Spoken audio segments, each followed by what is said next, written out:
Did you know that the 9 to 5 workday was designed back when men were the default workers? It was built around the man's 24-hour hormone cycle, not the woman's 28-day hormone cycle.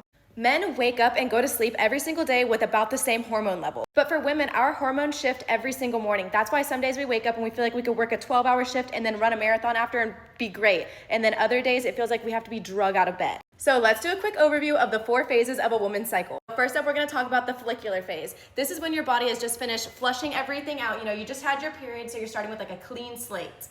In this phase, your estrogen's rising, which means your energy and your mood levels are rising also. This is my personal favorite phase. In this phase, you're probably gonna feel more creative and more motivated. This is the perfect time to start new projects, set new goals for yourself.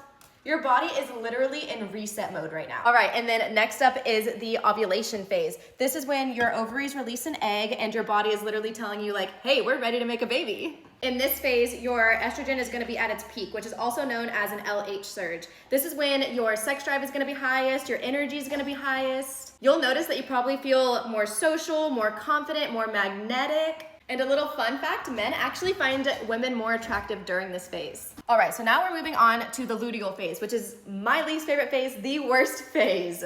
So in this phase, your progesterone is rising and your body has finished making that cozy little nursery for the baby. This is the phase where most women notice really bad bloating, cravings, your typical PMS symptoms. Your energy is dipping here. You're gonna feel more moody, more irritable. Honestly, I feel like most women feel the worst in this stage, even though it's more common to think that women feel worse during the menstrual phase. All right, and then lastly, we've got the menstrual phase. This is your period. This is when your body realizes that you did not fertilize the egg, and so it needs to shed all of that extra uterine lining, the blood and tissues that it's been collecting throughout the month.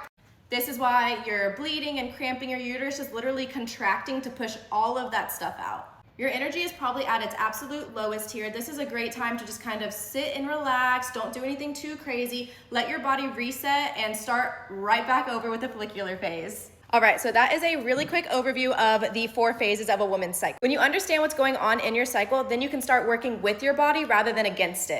This means more energy, less bloating, clearer skins, your workouts will feel easier. So follow along because later today I'm going to be posting how you can conquer each phase so that you can feel your best all month long.